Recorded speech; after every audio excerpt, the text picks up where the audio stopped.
Morning, everyone, and welcome. Call the meeting to order of the Water Utility Committee's special meeting for Tuesday, January 23rd, 2024. So approval of the agenda. Moved by Councilor Ramsey, second by Councilor Matard. Declarations of conflict of interest. Seeing none, we'll go down to the adoption of the minutes of Thursday, January 11th, 2024, which are attached in your package. Moved by Councilor Ramsey, second by Councilor Matard, and any business arising from the minutes. Seeing none, we'll go right into the reports of the draft operation budget for 24-25.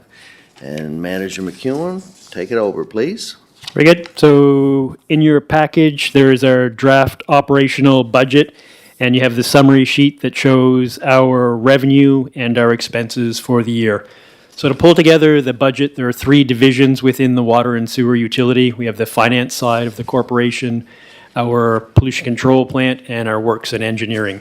So each of those divisions does a budget, and then I bring them together to present you the full budget for the utility. And the utility is a separate corporation from the city of Charlottetown, so we need to make sure that our revenue will meet our annual expenditures. So our revenue at the top is principally from our water and sewer rate payers, and that's a little more than $12 million per year that we're budgeting. And this prediction for our future revenue from our customers includes a 3% increase in our rates, which matches inflation for this year. Remember that last year inflation was at 8.8%, and we only increased our rates by 5%. So it's a bit of catch-up and also balancing that this year's inflation rate is 3%. And then our sludge handling fees, that comes from all of the septage that we receive from the eastern part of Prince Edward Island. And then the wastewater treatment plant revenue line, that is taking care of wastewater for the town of Stratford. And then public fire protection. So a big part of why we have a water supply system in the city is to provide water in the case of an emergency. So we charge back to the fire department $1.3 million for that service. And it also is because our infrastructure is sized for fire protection. If we were only providing drinking water to the city, all of our pipes could be much smaller. So the fact that we put in extra infrastructure at a bigger size is why we also charge that money back to the fire department. And then services billed, that's when we're out installing new services for new developments, and we charge them for that service when all costs to a new development are covered by the developer. So, and the other part of our revenue that we include is the Municipal Capital Expenditure Grant. And that's a grant that comes back to us based on our capital budget and our capital spend. So we get 10% back from whatever capital work we do. And we do include that in our operating budget, but it is related to capital expenditures each year, so that can be very variable depending on how much capital we spend. So that's a summary of our revenue for the utility. Any questions at this point on revenue? I do, Mr. McEwen. I just noticed the wastewater treatment plant, the budget for 2023 was $600,000, and now for 2024 it's $525,000. How come the drop in that much amount? Yeah, so it's a budget. I predict how much wastewater is going to be sent to us from the town of Stratford, and this was early on in kind of estimating how much they're going to send, and now we are refining our numbers now that we know more precisely how much wastewater they actually send to us. Okay, thank you. Any other questions? Councilor Matard or Ramsey? No? All right then. So then our expenses. And when I was reviewing the expenses, I kind of look at the bigger numbers when we pull these all together. And one of the ones that stood out for me in particular is looking at the difference between what we budget for salaries and benefits and our wages and what we've actually spent. And if we look back at 2021, we were over $4 million, and we see that we're actually dropping in how much we are actually spending on salaries and benefits, and we're not able to recruit and bring in the people that we need for the organization. So the 4.7 million that we're budgeting is hoping that we can fill all of the vacancies that we have so that we can accomplish all the work that utility needs to accomplish. But it's one of the things that stood out for me when I was reviewing this budget and what I was presenting to you, that what we are budgeting is quite a bit more than what we have spent in the past, and we have had vacancies. Some of those vacancies have been filled, but we still have more vacancies to fill in the year coming forward. So I want to budget for that so that we can fill those positions, have the people in place so that we can achieve what we need to achieve. Chair? Sorry, go Yeah, ahead, no, Councillor go ahead. So, Richard, you're budgeting 4.7 million for salaries. Just 1 second. Like, you said that, but that's under 2024's Yeah. 4.5, right? Why are we talking 4.27 or 4.72? That's for 25, right? Yes. Yep. So, yep, no, 4.7 for 2025. That's what we're budgeting. That's a year down the road, though, Richard. Oh, sorry. But the numbers that we're presenting to you and in the columns, it's 24, 25. So it's the year end how we've decided that we're presenting budgets this year. So that's our budget is 24, 25, ending in 25. So the estimate that you see for 2024, that's ending March 31st, 2024. And then now we're budgeting year ending March 2025. So your fiscal period, the fiscal period is April 1. So you're going into 24, 25 fiscal. Okay. Okay. Yep. Yeah, and, Just a little confusing the way you have it laid Yeah. out, but that's fine. I understand it. and the other thing is, there's nothing to say we're gonna spend 4.7. Because as you just stated, we're still looking for employees to fill in vacancies and everything along that line, There. but you're just budgeting for that. Yeah, so I mean, if we don't budget for it, then I can't try and fill all those Correct. vacancies.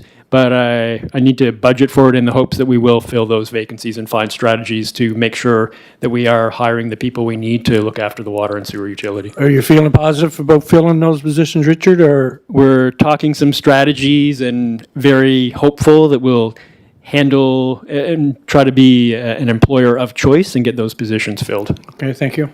So just that on that, Richard, the position that was been vacant for a while, would this be under that, to fill that out? Yes. Okay, thank you. Then the other thing that I look at in the bigger numbers is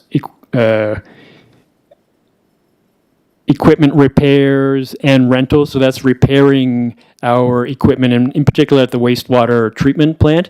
We typically budget for more than we're able to achieve, but we now have a full complement of staff at the wastewater treatment plant. And again, important to look at the things that they think need to be tackled in this year and to budget for it. But historically, we have budgeted more than we've been able to achieve. But it is important, again, to recognize that we need the money in the budget to address those maintenance needs. The other line is our interest on long-term debt, where I see a difference in what we budget compared to what we achieve. And Just 1 second, Richard. Sorry to interrupt, but we were at salaries and benefits, and then I thought we were just going to go down by line item. Are you jumping around, or? Yeah, no, sorry. So many of those other numbers are quite comparable, but we can go line by line if you want. It's just it's a lot of lines if you'd like to. What do you want to do? Some is pretty standard, phones and radios. Yeah? Clothing. I'd be more interested in the big ticket items. Okay, just tell us where you're going then, Richard, and we can. Yeah, sorry. So it's, again, the next big discrepancy that I see when I compare what we budget to what we achieve is the equipment repairs and rentals, and that's 2/3 of the way down. Okay. And for 2025, 1.256 million. So again, it's just recognizing that the team puts together a picture of all the things that they think need to be repaired in that coming year, and then how much of it they're actually able to achieve. Each year I see that they don't quite get everything done, but again, hopeful we'll have more people and able to get those maintenance items done. Occasionally, they need to prioritize, but they look at, okay, these are the things we think we should try and accomplish for the year, and we need to budget for those. Okay, thank you. Any questions? Just a quick question, and it's just a simple one, but I do see elections, and there is a 2025 item. Is that a new coming, is that going to be in this budget year? So, and I was, that's also something that I saw in our budget. The utility is always budgeted a bit of an expense for elections each year because the utility makes a contribution to the election expense that only occurs every 4 years. But historically, we've budgeted an amount for that each year to spread it out rather than to have an $80,000 expense every 4 years. But it is something we need to work out between finance and the utility because it's a from the utility to the city corporation expense. But historically, the utility has put in $20,000 as a contribution towards our election expenses. Thank you. Why is that? And maybe Eleanor can answer that or something. Like, does every department sort of put in for the election costs? Maybe I'll give some history. Oh, sorry, on that Richard. maybe because I've been around No, for. because the first time I've seen this, and I'm just saying, well. Not me. Okay, no, I didn't know. Yeah, so historically, there are some things that are paid across the two separate corporations. So it is a separate corporation, the water and sewer utility and the city corporation. But I have 3 members plus the mayor who sit on the water and sewer utility committee because another expense you'll see in here actually goes to contribution towards your stipends that you receive. So the water and sewer utility pays over to the city that then pays you. And we cover the expenses for 3 councillors within the water and sewer utility budget. I always thought that was through administration at City Hall, like election cost and stipends and everything and all that. Like, So it's actually the committee expense, the $180,000. That's the contribution that the water and sewer utility gives to the city corporation because the members of the water and sewer utility committee come from elected members, and that's part of where your stipends come from is revenue from the water and sewer utility. and that's the same with every department? So every other you know? I department don't know. falls within the city corporation. So there is money separately in that other corporation. Okay. First I ever heard of it, that's all, and just, So I guess, to the chair, I guess my question there, we've got around $200,000 worth of contributions going from water and sewer to, like, back internally over to city proper. And I'm wondering, why don't you guys just assume that, that expense over there as opposed to this internal transfer? Especially, I mean, it just seems like it's like a gift from water and sewer, but at the expense of water and sewer, therefore at the expense of the fees and stuff associated with that from a $200,000 perspective. Do I have that wrong, or I'm seeing some agreement over there, some head nodding, and to the chair? Yeah, well, that's a good question. You know, and it was asked before, a number of years ago, and well, that's the way it's been. So now's the time to ask the question, you know, if we're comfortable with it, or is there a change needed, or where do we go from here? So maybe the manager can try to field it. Yeah, so again, we are separate corporations. We need to report federally to recognize our revenue and expenses. And also, I'll remind you that we also bring 1.3 million from the city into the water and sewer utility through our charge for fire protection. So there are give and takes. It's not just transfers from utility to city. There's also a transfer from the city back to the water and sewer corporation. And at one time, the corporations were completely separate entities. We were a very separate entity. There was, and it was even different people who were elected to positions with the water and sewer corporation that also ran through at the same time as the municipal election. So that's why, I mean, historically, you see that transfer from this corporation to the other corporation. There were elected officials elected at the same time as city council, but to serve on the water and sewer commission. So it's just trying to balance and making sure that you are fair to each corporation, recognizing the expenses that transfer from one corporation to the other. So, Mr. Chair, so I guess the question I would ask, with the actual $180 transfer, or 180,000 transfer for committee expenses, is it actually going into the administration of how we are compensating the budget from council's perspective? Because I think that's what you indicated. It was almost like a contribution of 180 into that fund, which then funds counselors to these meetings and all that. Like, I feel like, is that actually being contributed to that? Or is this just going into general revenue of the city corporation as 180? And is it all just semantics in the way of just, do we give it over here, but it's all the same? Why don't we just put it over there? I don't know off the top of my head. Okay, well, maybe it's something we could look at, yeah, yeah. It's the 20,000 election one, it's still a little bit confusing to me as well. I mean, but we're not gonna, but if it's a 200,000, maybe just find out what those two items are and how they can be, like, if that makes any sense. Is, like I said, you're going back to, this is just the way we've always done. That doesn't give me a lot of comfort in No. any logical fiscal reason for doing it other than we've always done it that way. That's a good analogy, and now that kind of leads into the question that we've asked before, why are there two corporations? And then it was because it always was, we split it back a number of years ago. So if we're all here under the city umbrella, why is it, is it beneficial to have two corporations going? Is it, is it for legalities? Those are the questions that we've never really fully understood, or it hasn't been explained to us, the benefit, or, could it be changed? Maybe that's something that we could look further into. I think there's two things to think about.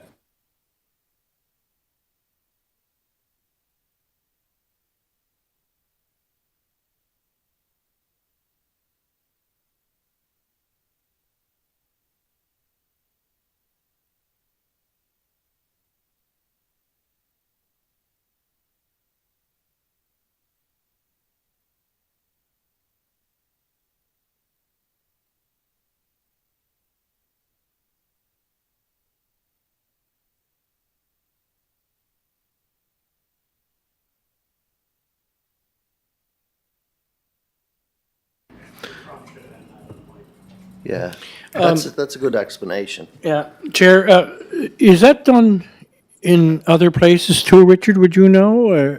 Like they're separate? Yep, so in many municipalities, as mentioned, it is a separate organization, and we do provide services outside the city of Charlottetown. We provide water service to residents in Milton Vale, in Brackley. We provide wastewater treatment services to the town of Stratford, and we provide septage receiving for all of eastern Prince Edward Island. But across the country, you would see a mix of whether or not it is a completely separate corporation or if it would be run within the municipality. There's a mix across the country. And like, that's not a hill we're gonna die on, $20,000, for elections, and he just basically, the first time I'd seen it, I'm saying, well, if it goes from here, like, it's going from Public Works to help run the election, other things along that line, but, like, I think it's great if it's always been put in there, we just move on.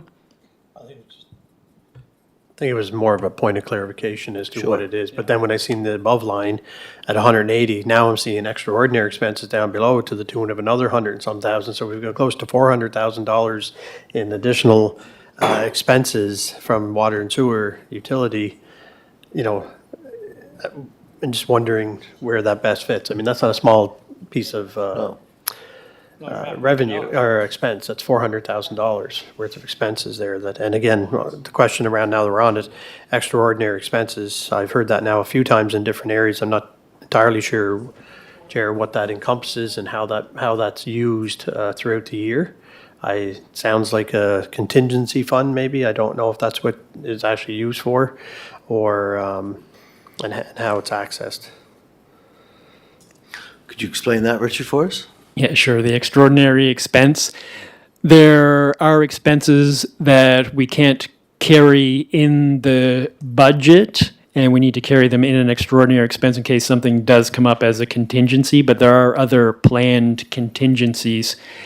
And it can relate to contract negotiations that are ongoing, different unionized negotiations where we haven't settled and we don't know what values might be. We carry some of that within that extraordinary expense line. So you'll see, and there is a separate one for the utility that's not going to the city corporation's extraordinary expense. That's a separate extraordinary expense left for the utility corporation. So the city corporation also carries that same.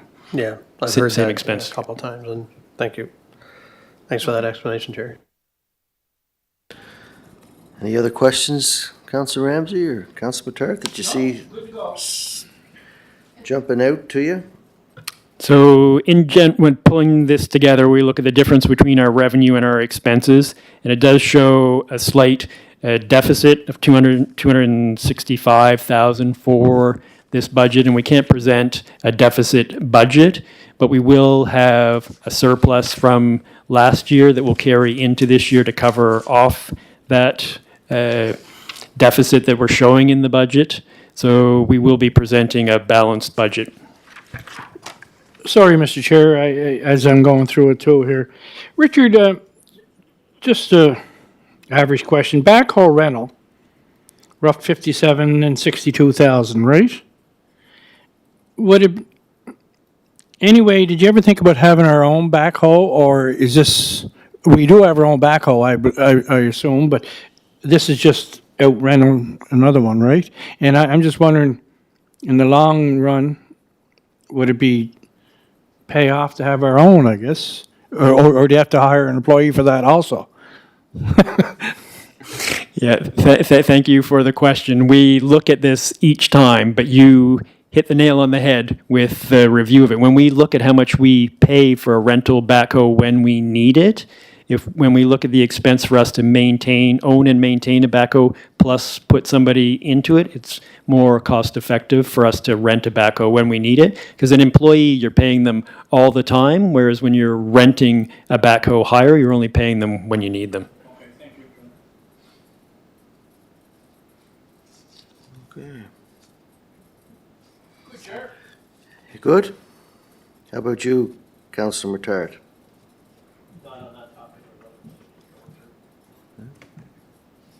So are there other items or things you want to discuss from the budget? Just if you could talk a little bit about the interest on long-term debt, Mr. Chair. Sure. So the interest on long-term debt, that relates to our financing for capital projects. So for every $1 million of a capital project that we do, at a minimum, we now have to include $50,000 for interest.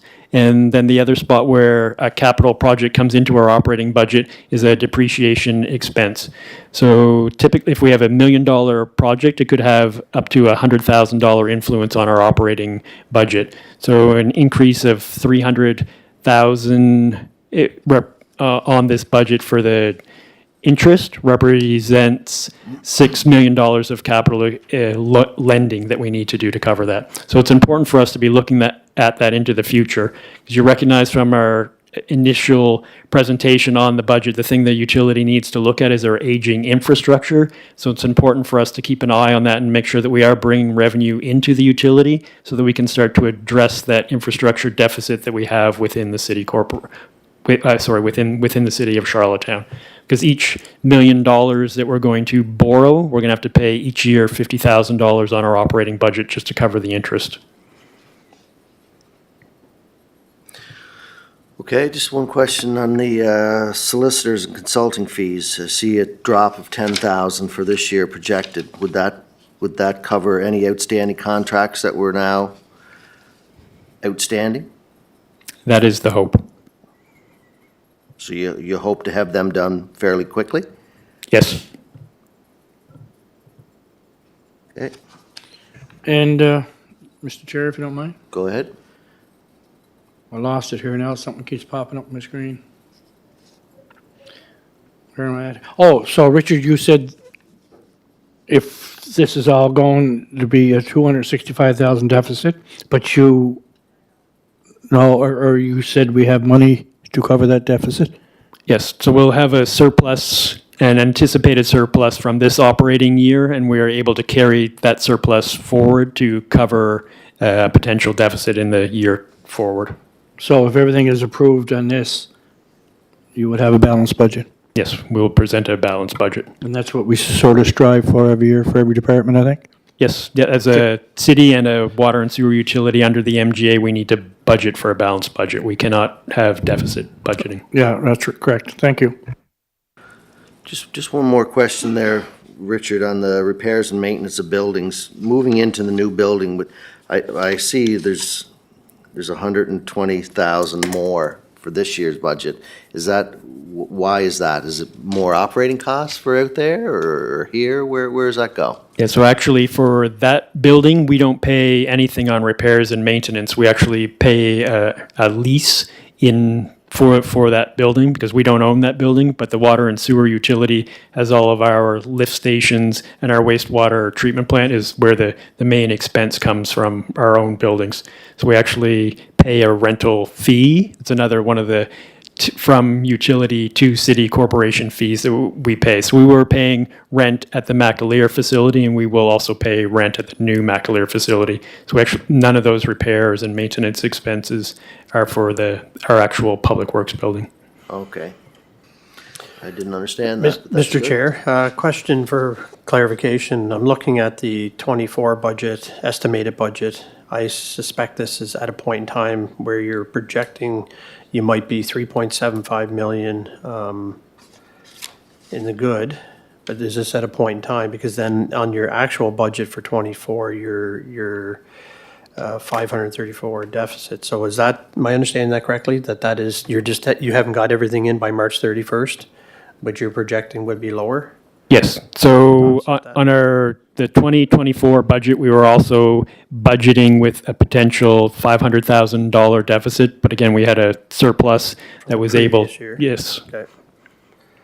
So okay, so this is, at what point in time is this? January 1, Yes. roughly? Actually, the numbers were maybe November, and then we add predictions what we're going to see for the rest of the year. Okay, so this still doesn't include, okay, thank you. And this is all projected on a 3% increase. Correct. The 2025 recommendation is for a 3% increase in our rates. Thank you. A few years ago, we decided to go with the CPI. And then the CPI was fairly low at the time, so we were hoping that it would still be, anywhere from 1% to 3%. And then it jumped up to 8%, so we had to say, well, okay, we're not going by CPI. We're going to lower it a little bit, because of the hit that the taxpayer would have to pay. So it went to 3%, but now CPI is at 3%. So we go back to the original agreement that council and the committee here had at that time to link any rate increase to CPI. And the issue is, we've talked about this for a number of years, if we don't increase, a number of years ago, we had to increase it drastically. So it was like 20%. I don't like to say the exact number, but it was high, right? So then we had to come up with a plan to keep, increasing the rates to what CPI would match. So, nobody likes to raise taxes, but if we don't keep the rates going, then we can't afford to keep the service going. So it's to keep it as low as we can with a little bit there. Which makes sense. I guess Mr. Chair, looking at the average annual residential charge, even with this year's projection and 3% increase, we're probably well below the average. And in line with Moncton, North Rustico, Cornwall, those areas, if I understand that correctly. Yeah. Correct, yep. So I provided you with a couple of additional pieces of information to help you with that 3% increase in our rates and showed you kind of a jurisdictional scan of where we fall, even with that 3% increase in our rates. So that's the last table that you have that shows other communities: St. John, Summerside, Victoria, Halifax, Fredericton, Stratford, Moncton, Truro. And then us with our 3% rate. If North Rustico doesn't increase their rates, then we slide above them. And if Cornwall doesn't increase their rates, we'll also be more than them for our average residential customer. So Richard, looking at the average annual residential charge, so I'll use my home for an example. At the end of the year, I'll be paying $655.15. Or was that last year? That's the average for 24. Right, Charlottetown 2024. Yeah, that's, So in that chart, I have it at a 3% increase up to, it would be 655. right. And with the, keep not changing the rate, it'd be 636. Yeah. Okay.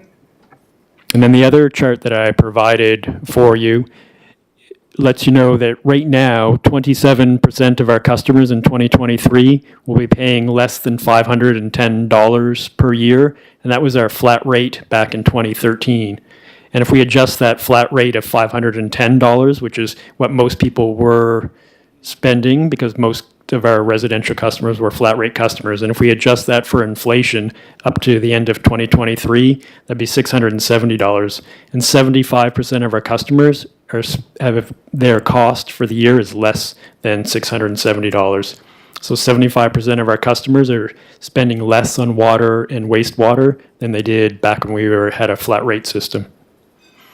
Yeah, because what was the flat rate? It was 510. But now it's going to 655 with the 3% increase. Yeah, exactly. So that's our average average. customer. that's your Yeah, average, would- okay. Based on the consumption too, but if you were consuming at the top level, you're likely, or somewhere at the, what you would consider that threshold of what that consumption rent would be. Yeah, so in other words, check your taps and your leaks and all that stuff, and it certainly helps. What's that, dear? And no washing your car, no? Or watering your lawn. Thank you.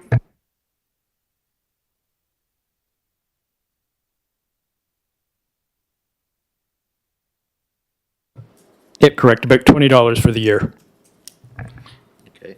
And that's the thing, now that our finance is here also too, is when, if there ever is, and I've been preaching this since 2014, if there ever is an increase even on anything we do in this corporation, it's great to say 3%, 8%, 1%. We can still say that, but at the same time, as the chair just said, if we can break it down to, $20 for the average person, saying, well, maybe that's a coffee every 2 days and I'm not gonna have, or something along that line. But the average citizen, when they see the percentage thrown out there, it sort of scares them. So, like, it's great to say it's 3%, which, and then in brackets put probably $20 a year. Things along, I think it's an easier sell that way. For the average citizen out there, but if you say 5%, they're saying, oh my God, it's up 5%. How would I ever pay for it? But if it's 5% and then in brackets, probably $20 a year, that's my own personal view, it's easier that way. Thank you. Welcome.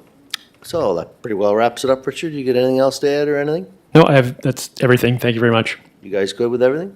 Doing a good job, Richard. Perfect. Yeah, thank you very much. Motion to adjourn. Or just a second, I guess I jumped ahead. There's no new business. Nothing. No, now the motion to adjourn. Okay? Counselor Ramsey, second by Counselor Matard. Thank you very much for coming, everyone.